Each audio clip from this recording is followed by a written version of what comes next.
Show guys, welcome back to Speaker Now. I'm still your boy Taylor DJ. So today, ngifuna sikhulume ngendaba le trendayo yokumisa ama-gig from one of my favorite i-artist lamapiano uKevin Momo. So uKevin Momo uyatrend again ngokumisa ama-gig. So uKevin Momo i-artist lamapiano eliserious unesikhathi kuthiwa ama-streams uhamba phambili, but into emhlula kakhulu uku-attend ama-gig last year I think around August ube trend again. Khona igig laphana yenziwe bise Sun City laphana, igig enkulu le yangithusana ukuthi uyimisa kanjani igig ese Sun City, because another thing engiphinde mina ngiba defend ngathi no lama gig akude lawa aso Western Cape bengakhala mhlawumbe ngestory bethi ama transport bamisa ama flights, but uyimisa kanjani igig ese Sun City nawe uhlala eJoburg, because as far as I know uKelvin Momo wase Soweto wase DK, so mekwazi ukumisa ama-gig ala ko Sun City uyabona ukuthi naye nomjida lo hayi ngeke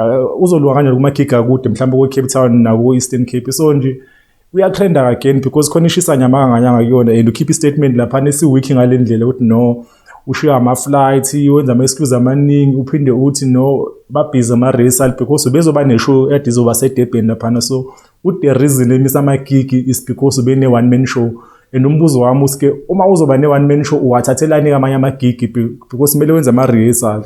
So nje I think i-brand nje le yakhe ayingeke, and I don't think i-issue ye-management, I think umuntu oyi-issue kakhulu yena because kade aqala. Ngiyakhumbula khona indawo ivenue esesikhosi laphana eWembesi isemester sake samlinda waze wasa lo mjida lo, so nami ngisambambela igqubu namanje lo mjida ayengeke should namanje akashintshi because into yakudala leyo. So nje umuntu nje olindwayo mebhukhiwe nje kukhona uKelvin Momo ulindele yena, kumele uhlale wazi ukuthi ngenze ukuthi uphoxeke. So nje mina ngibona ngisengalithenga ithikithi noMomo, especially by headline uMomo because ngiyamaza ka pitch up.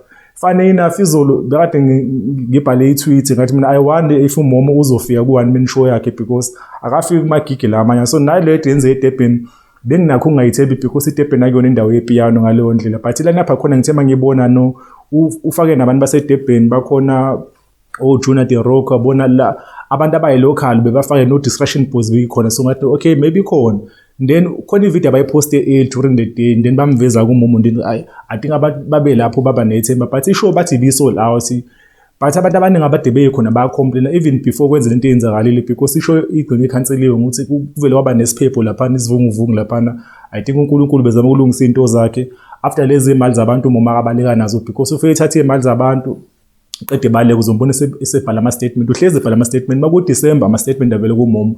Nale weekend-ke beku-December omncane le weekend because bekuyiphasika nakhona sesibona nama-statement I think ziwu-2 indawo angashwaphanga kuzona this weekend alone-ke nje. So umuntu uvele udume ngaleyo ndlela, and I think in a long run izo-affecta kakhulu i-brand yakhe because abantu abaningi bazogcina bengasambhukha ama-promoters amaningi because already ne-show amanye awasafuna noku-associate noMomo because akafiki and uyabiza enjalo, uyabiza eqede engafiki. So nje ukubhukha uMomo eSouth Africa kuyi-risk kakhulu. I think enye indlela ngempela usuke uriska ngemali yakhe enkulu ngempela-ke lapho ubhukha uMomo because akashow up kuma-gig, but mhlambe bazombonisa, but after le saga yase Sun City ngangithi mhlambe mina uzokhula something because leyo yaba big-ke leyo, ama-promoters akhona babelwa ngempela, and I think bamsuka lapho because babesho ukuthi no abezokumnyeka because ubarunele i-credibility yabo abantu ngebe sabathemba mabezo-hosta something. So angazi mase kuphinde ekwenza na dise, and into engiworried ngayo dise vele amapiano kavele amekanje ashona phansi amapiano la alwa noMaskandi kuma-charts, alwa ne-Afrotech Step la. So nje ngavela abantu abasena interest enganga amapiano, so nabo koMomo kawubona abantu abama-leaders amapiano mabezoyenza kanjena I think i-genre amapiano bazovele beyibeke phansi kwi-dust ngoba bayaranisa obukhotheni ngempela-ke. But-ke nathi umbono wakho so-speaker nawe asilwi namuntu nathi nje ukuthi nje sike lijika ngoba indlela uMomo engimthanda ngayo I think into right kuMomo kumele nje ulalele uMomo lapha ekhaya, umlalele emotweni yakho, but makuthiwa uzoperforma mongafuna ukuphuka inhliziyo ungasondeli lapho. So ngizoyivala lapha ivideo yami, sekhona on Twitter ethi Speaker Nawe, sikhona ku Instagram Speaker Nawe, sibe khona ku Facebook Speaker Nawe, ku TikTok Speaker Nawe show. Awe we out.